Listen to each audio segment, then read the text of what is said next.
आप देख रहे हैं समाचार एजेंसी ऑफ इंडिया में साइन न्यूज। महाकुंभ 2025 प्रयागराज के महाकुंभ नगर में ये चल रहा है और अचानक ही एक हादसे की खबर आई। महाकुंभ मेला क्षेत्र में हादसे के बाद मेलाधिकारी विजय किरण आनंद और डीआईजी वैभव कृष्ण ने मौनी अमावस्या के पर्व पर संगम नोज के बारे में हादसे की जानकारी दी। देख सकते हैं आप किस तरह से यहाँ पर भीड़ अनियंत्रित होकर जा रही है। उनके द्वारा बताया गया कि लगभग 90 घायलों को एम्बुलेंस से अस्पताल पहुंचाया गया, 30 श्रद्धालुओं का निधन हुआ है और 25 की पहचान हो चुकी है। ये हादसा क्यों हुआ ये तो शोध का विषय है, पर समाचार एजेंसी ऑफ इंडिया लगातार इस बात को कहते आई है कि वीआईपी व्यवस्थाएं कहीं ना कहीं इस सब का कारण बन सकती है और वीआईपी व्यवस्थाओं के कारण ही यहाँ पर 35 या 30 पीपा पुल में से कुछ ही पीपा पुल खोले गए थे, जो आरोप है। आपको हम दिखाते हैं, यहाँ आप देख सकते हैं किस तरह से वीवीआईपीज को यहाँ धर्म में कौन वीआईपी, कौन अति विशिष्ट व्यक्ति, आप देख सकते हैं। यहाँ हम दिखा रहे हैं, ये देखिए अंबानी परिवार के सदस्य यहाँ वीवीआईपी के बतौर जा रहे हैं और उन्हें ये सुविधा, ये प्रोटोकॉल आखिर क्यों दिया गया? अगर ऐसा था माफ़ कीजिएगा, लोगों का कहना था अगर वीवीआईपीज के लिए स्नान की व्यवस्था करनी थी तो रात 12 बजे से सुबह 4 बजे तक की व्यवस्था उनके लिए होती। सुबह के बाद फिर आम जनता के लिए सभी घाट खोल दिए जाते, पर ऐसा नहीं हुआ। आइए अब हम आपको दिखाते हैं वीवीआईपीज के कार किस तरह से यहाँ चल रही है। वीवीआईपीज अब मेला क्षेत्र में आप भले ही पैदल चलें, पर वीवीआईपीज और अधिकारियों की कार, ये सोशल मीडिया पर बहुत सारे वीडियोस वायरल हो रहे हैं। इन वीडियोस को हम आपको दिखा रहे हैं। बत्ती ऊपर लगी हुई है कार में और कार चली जा रही है। ड्राइवर यहाँ सवारी ढोते हुए दिख रहे हैं। किसकी कार है, क्या है, ये अभी हम आपको दिखाते हैं। देखिए पीछे भी सवारियां बैठी हुई हैं और ऊपर बत्ती बकायदा लगी हुई आपको दिख रही होगी। बाकी सारे लोग पैदल चल रहे हैं। ऐसे कैसी व्यवस्थाएं महाकुंभ 2025 की, यहाँ आप देख सकते हैं अंदर भी वाहन खड़े हुए हैं। आखिर किन लोगों को अंदर अनुमति दी गई थी जाने की, इस बात की भी जांच होनी चाहिए। ये आप देख सकते हैं 888 नंबर का वाहन, बत्ती लगी कार, और ड्राइवर का क्या कहना है, इसको जो चला रहा है उसका क्या कहना है। इन सब मामलों की जांच जरूर की जानी चाहिए। सुनते हैं। ये किसकी गाड़ी है? किसकी गाड़ी है ये? ना गाड़ी किसकी है ये? अरे किस लाल बत्ती लगाए हैं, किसकी गाड़ी है ये? आईएएस की है। आईएएस कौन? आईएएस क्या नाम है उनका? बता देंगे। अरे नाम तो बताओ यार। वो जानते हैं, बता रहे हैं। कौन है? ना ये गाड़ी किसकी है ये? शासन। अरे प्रशासन कौन? आईएएस का नाम बताओ ना। बता रहे हैं ना सर, उनसे पूछ लीजिए ना। देखिए ये प्रशासन की गाड़ियां फैमिली को लेके जा रही है। ए भाई, अरे सिपाही जी, किसकी गाड़ी है ये? मेरे साथ नहीं। हाँ आप हैं क्या साथ में? नहीं तो आप ही लोग तो इसको स्पॉट करवा रहे हैं ना। किसकी गाड़ी है ये? अजीतगंज के रहने वाले हैं। पार्वती देवी इंतजार कर रही हैं। बूढ़ी बच्ची महिलाओं एवं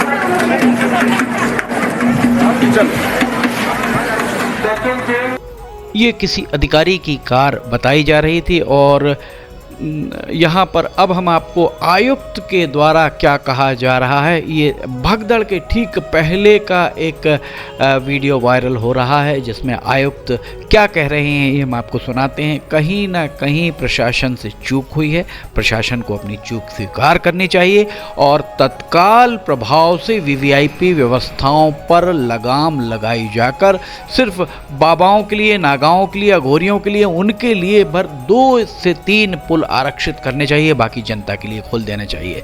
सुनते हैं आयुक्त क्या कह रहे हैं जो वीडियो वायरल हो रहा है।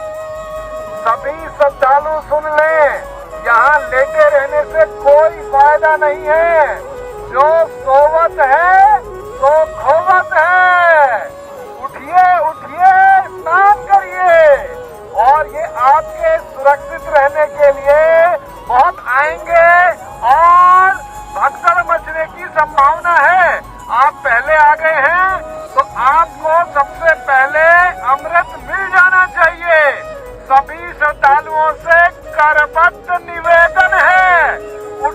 उठे उठे, सोए ना, जब सबसे पहले आ गए हैं। वीआईपी व्यवस्था को लेकर किस तरह से यहाँ लोगों के अंदर आक्रोश है, हमने आपको सकारात्मक पहलू भी दिखाए। हमने आपको दिखाया कि कितनी तारीफ कर रहे थे लोग साफ सफाई और सारी व्यवस्थाओं की। लगातार ही हम आपको कुंभ के अपडेट दे रहे हैं। यहाँ पर जो परेशान हो रहे हैं लोग, जो यहाँ कुंभ स्नान के लिए गए हैं, कुंभ उनके लिए कष्टकारी किस तरह से बना है यहाँ पर स्नान, ये सोशल मीडिया पर वीडियोस वायरल हो रहे हैं। पुलिस अधिकारी से बहस की जा रही है। आइए हम सुनाते हैं कि किस तरह से पुलिस अधिकारी से बहस उनके द्वारा की।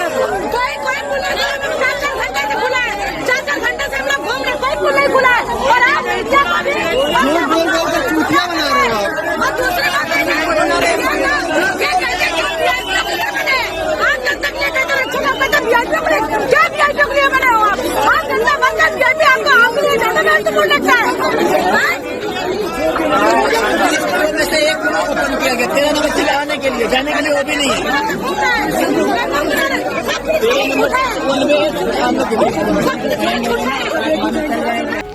इस पूरे हादसे को लेकर प्रधानमंत्री नरेंद्र मोदी के द्वारा दुख जताया गया है। प्रधानमंत्री को चाहिए कि केंद्रीय स्तर का एक जांच दल यहाँ भेजें जो इस बात की जांच करे कि वीवीआईपीज को क्यों एंट्री दी गई। आखिर यहाँ पर जिन पत्रकारों के पास बनाए गए, उन पत्रकारों के पास का औचित्य भी नहीं रहा, क्योंकि कुछ संस्थानों को छोड़कर शेष सभी को। आइए सुनते हैं पहले नरेंद्र मोदी। मैं महाकुंभ में जो दुखद हादसा हुआ है, उस हादसे में हमें कुछ पुण्यात्माओं को खोना पड़ा है। कई लोगों को चोटें भी आई हैं। मैं प्रभावित परिवारों के प्रति संवेदना व्यक्त करता हूं और घायलों के जल्द स्वस्थ होने की कामना करता हूं। मैं यूपी सरकार के साथ निरंतर संपर्क में हूं। मौनी अमावस्या की वजह से करोड़ों श्रद्धालु आज वहां पहुंचे हुए हैं। कुछ समय के लिए स्नान की प्रक्रिया में रुकावटें आई थी, लेकिन अब कई घंटों से सुचारू रूप से यात्री स्नान कर रहे हैं। मैं फिर एक बार उन परिवारजनों के प्रति अपनी संवेदना व्यक्त करता हूं। ये वीवीआईपी व्यवस्था की एक और हम आपको वानगी दिखा रहे हैं। पुलिस एस्कॉर्ट करते हुए ले जा रही है। राष्ट्रीय स्तर के जो मीडिया, कुछ मीडिया संस्थानों को छोड़ दिया जाए तो बाकी के साथ जिस तरीके का सलूक प्रशासन के द्वारा किया गया वो उचित नहीं है। योगी आदित्यनाथ ने इस मामले में क्या कहा, आइए हम सुनते हैं। मित्रों,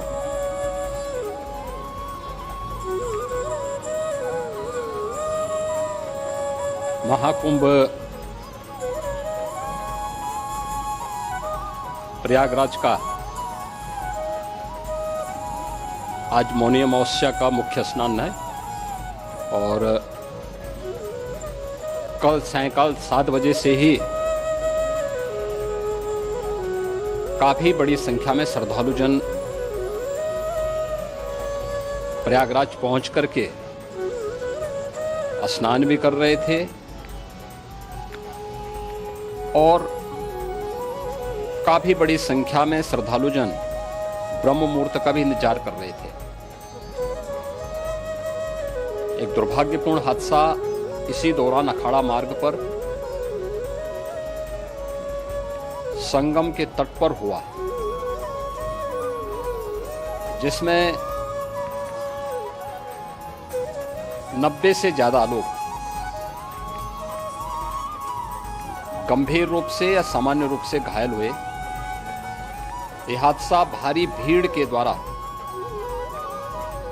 अखाड़ा मार्ग के बैरिकेडिंग्स को तोड़ने और उसके बाद उससे कूद करके जाने के कारण वहां पर हुआ है, जिसमें 30 के आसपास लोगों की दुखद मृत्यु हुई है। 36 घायलों का प्रयागराज में उपचार चल रहा है। शेष घायलों को उनके परिवार के सदस्य लेकर के चले गए हैं। घटना दुखद है, मर्माहत करने वाला है।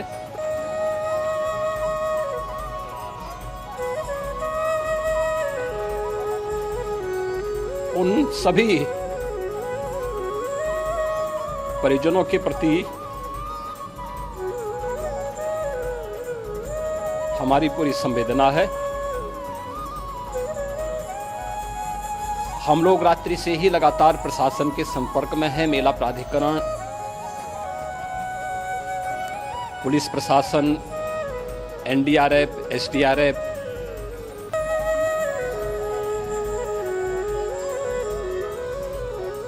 और भी अन्य जितने भी व्यवस्थाएं हो सकती थी उन सबको वहां पर तैनात किया गया है। परिणाम उसी का है कि हादसे के कुछ ही देर के बाद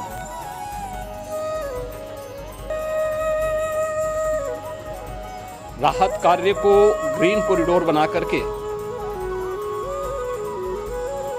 प्रशासन ने, पुलिस ने, एनडीआरएफ और एसडीआरएफ के स्वयंसेवकों ने सभी लोगों को हॉस्पिटल तक पहुंचाने का काम किया है। लेकिन दुर्भाग्य से इस दौरान ये मौतें हुई हैं।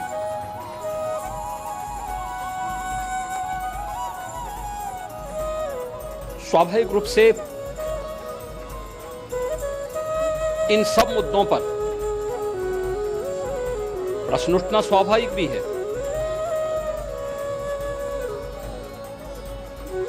उपचार के बाद बहुत सारे लोग अपने परिवारजनों के साथ जा चुके हैं, उनके परिवार के लोग ले जा चुके हैं। जो बाकी बच्चे हैं उनका उपचार चल रहा है। उपचार के सारे इंतजाम वहां किए गए हैं।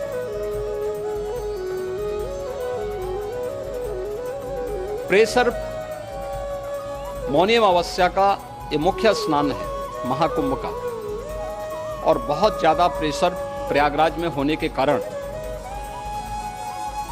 सभी प्रकार के मार्ग भी चौक थे। रात्रि से ही प्रशासन उन मार्गों को खुलवाने और स्थिति को सामान्य करने के लिए पूरी तत्परता के साथ लगा भी रहा।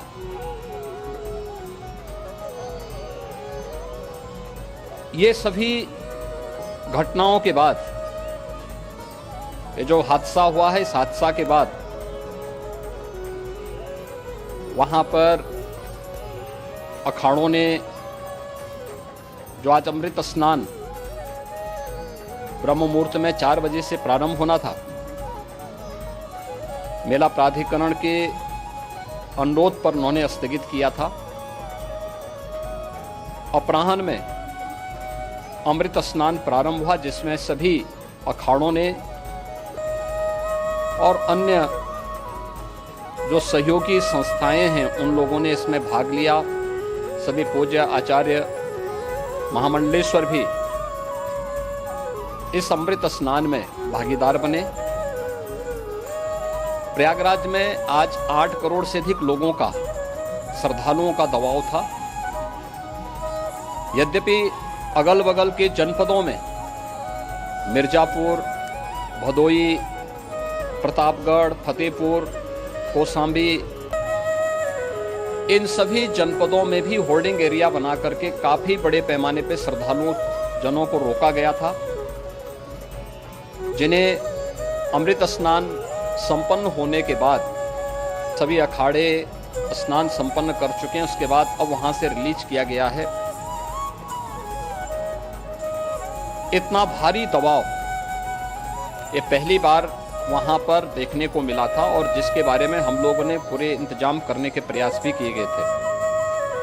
रेलवे स्टेशनों पर, चाहे वह जोशी हो, चाहे वह प्रयागराज सिटी हो, प्रयागराज हो, फाफामऊ हो, उन सभी पर लगातार दबाव बना रहा। रेलवे ने भी इस दौरान वहां के दबाव को ध्यान में रखते हुए मेला स्पेशल चलाई। रूटीन और मेला स्पेशल को मिलाकर के लगभग 300 से अधिक ट्रेन रेलवे के द्वारा अब तक चलाई जा चुकी है और जिससे श्रद्धालु जनों को उनके गंतव्य तक पहुंचाया जा सके। उत्तर प्रदेश परिवहन निगम ने भी अपनी 8000 से अधिक बसेज श्रद्धालु जनों को उनके गंतव्य तक पहुंचाने के लिए लगाया हुआ है और जिससे उन सबको सुरक्षित उनके घरों तक पहुंचाया जा सके। दिन भर स्मूथली, बहुत ही सुगमता के साथ पूरा स्नान इसके बाद हुआ है, जिसमें पूज्य शंकराचार्य, आचार्य महामंडलेश्वर, वरिष्ठ संतजन और सभी अखाड़ों ने इसमें पूरा सहयोग भी किया और पूरे कार्यक्रम को सकुशल संपन्न करने में अपना योगदान भी दिया है। ये सभी घटनाएं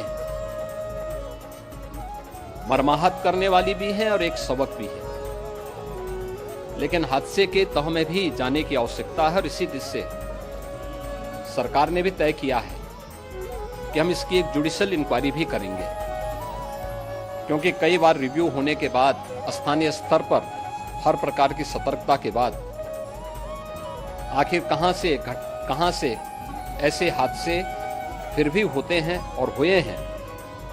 इसके लिए हम लोगों ने न्यायमूर्ति हर्ष कुमार के नेतृत्व में पूर्व डीजी श्री वीके गुप्ता और retired IAS Shri D K Singh, इन 3 सदस्यीय जुडिशियल कमीशन को भी इसके लिए गठित किया जा रहा है। इन सभी अन्य कार्यों के साथ साथ हम लोगों ने वहां की पूरी घटना पर आज पूरे दिन भर एक एक घटना को लेकर के मुख्यमंत्री का जो कंट्रोल रूम था, उस कंट्रोल रूम से भी, चीफ सेक्रेटरी के कंट्रोल रूम से भी, डीजीपी के कंट्रोल रूम से भी लगातार इन चीज़ों की मॉनिटरिंग की जाती रही। दिन भर बैठक चली है और लगातार एक एक घटना को लेकर के वहाँ पर प्रशासन के साथ संवाद भी रहा है, विभिन्न अखाड़ों के साथ संवाद रहा है, अन्य संतों के साथ भी दिन भर हम लोग संवाद बनाते रहे हैं। प्रातःकाल से आदरणीय प्रधानमंत्री जी का,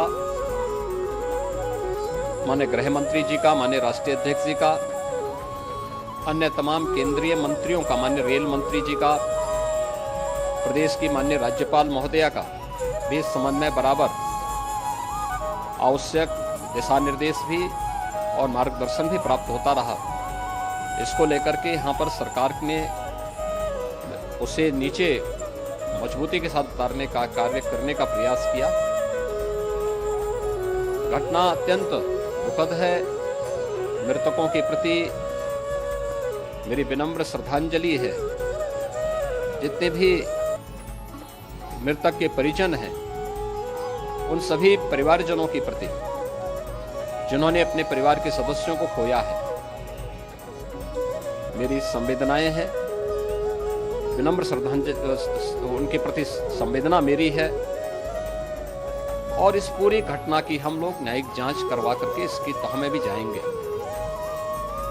इसके अलावा पुलिस के स्तर पर भी अलग से हम लोग इसकी एक अलग से भी जांच करवाएंगे कि आखिर कहां पे ऐसे हादसे किन कारणों से हुए हैं, क्योंकि पहले से इस बारे में हम लोग, हमारी रणनीति थी कि इतनी बड़ी संख्या में श्रद्धालु वहां पर आएंगे। मृतक के परिजनों के प्रति हम प्रदेश सरकार की तरफ से, जिन्होंने इस हादसे में अपने परिवार के सदस्यों को खोया है, वहां पर मेला प्राधिकरण के पास वो पूरी सूची है, उन लोगों ने उसको वहां पे जारी भी किया है। मैं उन सब के प्रति अपनी संवेदना भी व्यक्त करता हूं और परिवारजनों को हम प्रदेश सरकार की तरफ से 25-25 लाख रुपए की आर्थिक सहायता की घोषणा भी कर रहे हैं और न्यायिक आयोग इस पूरे मामले को देख करके एक समय सीमा के अंदर राज्य सरकार को अपनी रिपोर्ट देगा और इसमें आने वाले समय में या आने वाले स्नान के लिए भी हम और कैसे व्यवस्था को और सुदृढ़ किया जा सकता है, इसके बारे में भी कल मुख्य सचिव और डीजीपी स्वयं एक बार प्रयागराज जाकर के उन सभी मुद्दों को देखेंगे। आवश्यकता पड़ती है तो फिर इसमें, यद्यपि आज प्रदेश सरकार के तमाम वरिष्ठ अधिकारियों को हम लोगों ने अलग अलग स्थानों पर वहां लगाया गया था और वे सभी पूरी तत्परता के साथ, प्रमुख सचिव नगर विकास वहीं थे, पीडब्ल्यूडी के प्रमुख सचिव भी वहीं पे थे, पावर कारपोरेशन के चेयरमैन भी वहीं पे मौजूद थे, जिन एक एक मुद्दों पर वहां पर वे लोग लगातार निगाह रखे हुए थे। लेकिन दुर्भाग्यपूर्ण घटना और ये मर्माहत करने वाली घटना है। मैं सभी उन पुण्य आत्माओं के प्रति अपनी विनम्र श्रद्धांजलि अर्पित करता हूं। कुल मिलाकर समाचार एजेंसी ऑफ इंडिया के द्वारा लगभग एक सप्ताह पहले ये कहा गया था कि इस तरीके की वीवीआईपी व्यवस्थाएं नहीं होनी चाहिए। अगर वीवीआईपी व्यवस्था करनी है तो रात 12 बजे के बाद 4 बजे तक उन्हें स्नान की छूट दी जाए, दिन में आम श्रद्धालुओं के लिए इसे खोल दिया जाए। समाचार एजेंसी ऑफ इंडिया के प्रयागराज ब्यूरो की ये रिपोर्ट। अगर आपको खबरें पसंद आ रही हो तो लाइक, सब्सक्राइब, शेयर जरूर कीजिए। फिलहाल इजाजत लेते हैं, हम फिर हाजिर होंगे। जय हिंद।